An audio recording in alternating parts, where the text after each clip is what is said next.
We should do our best to be big-hearted to our neighbors, to our fellow citizens, in fact, to our fellow human beings. And it's not just a matter of courtesy, it goes much deeper than that. It reflects how unselfish we are, how much we respect other people. There's one particularly difficult area where we need to be big-hearted, and that is in relations between Singaporeans and non-Singaporeans. I think most Singaporeans understand the need for immigrants, for foreign workers, and accept them.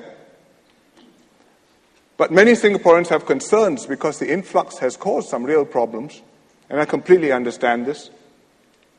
And I think it's fair enough for people to express concern or to disagree with our immigration trends or oppose our immigration policies. That's part of the democratic debate. But I'm worried by some of the nasty views which are expressed, especially online and especially anonymously, which brings out the worst in people. When a foreigner says or does something wrong, especially to Singaporean, the response is overwhelming. But when a Singaporean does something wrong, which I think we all have to admit once in a while does happen, very often the behavior is uncriticized. And when a foreigner does a good deed, very often that goes unnoticed. I'll give you some examples from the internet.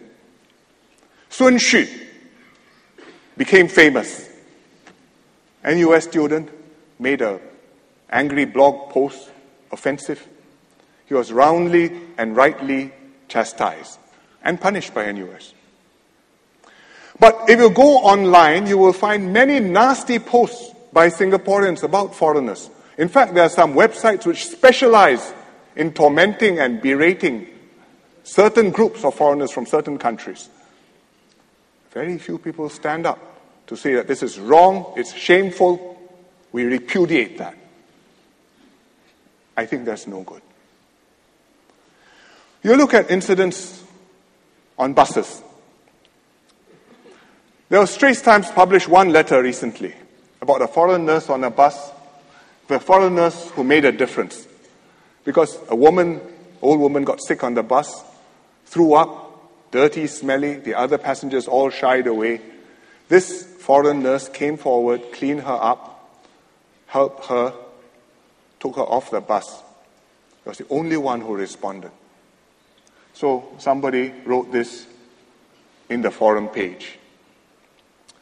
There was no video, there was no YouTube, there was no internet response whatsoever.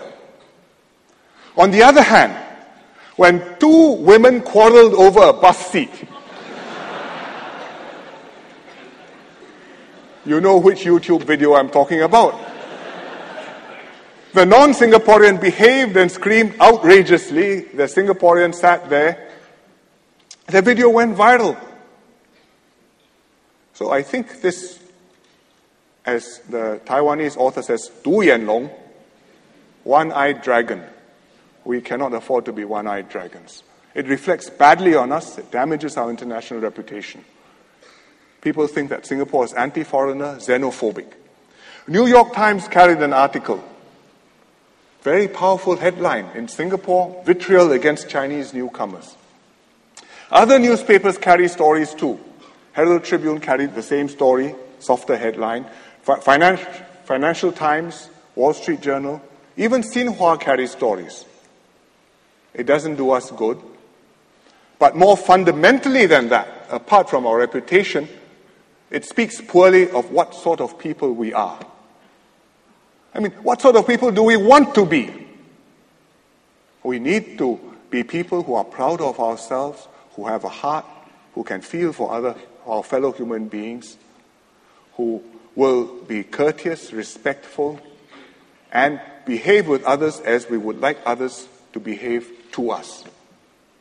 It's not my job to give a lecture or a sermon. This is a speech. But I have to point this out. It's my duty. There will be social frictions from time to time. It's unavoidable. There will be non-Singaporeans who will behave badly. They may post something offensive. They may behave badly towards neighbors. They may offend people of other races because they are insensitive. They don't know what the norms are. And ditto, from time to time, there will be Singaporeans who do that too.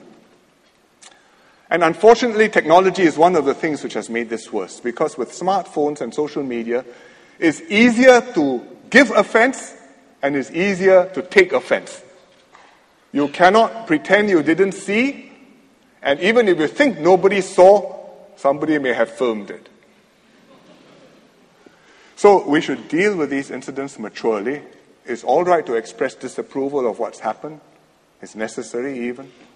It's not all right to be a one-eyed dragon, or to condemn all non-Singaporeans or all Singaporeans based on the actions of a few bad apples.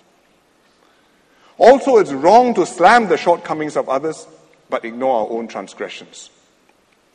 So we have to work on this from both sides. Singaporeans have to show a generosity of spirit to one another, including to the new arrivals. And the new arrivals also have to make the effort to embrace our values, to commit themselves to Singapore, and to integrate into our community. We will welcome you into our midst, into our family, but you must make the effort too. There are success stories in integration. Many immigrants from the PRC serve in the grassroots or do charity work. Many Indian PRs volunteer as youth mentors in Sinda, help little kids to read, to have other activities outside school which are meaningful. I was told of one German PR married to a Singaporean who shops at Tekka Market, makes his own sambal, and loves durians. So I think he qualifies as an honorary Singaporean. But one story in particular caught my eye, and it's of a Vietnamese girl called Lee Hsien Loong, who's here today. She came to Singapore when she was 15 years old. Didn't speak English, on a scholarship. She went to school. She had difficulty adjusting because of language, but also because school was taught differently here and in Vietnam. But she went on to Temasek JC. Things improved. Her classmates welcomed her, helped her to integrate. By the time she went to SMU, she was so localized that if you didn't know her name, you wouldn't know she came from somewhere else. So her fellow students elected her to become the International Student Secretary of the SMU Students Association. And her job was to lead efforts to encourage other international students to integrate with the locals and to learn more about one another's cultures. So here she is. This is not quite our culture, but nevertheless, there's Lee Hsien Loong in the middle, jumping highest of all.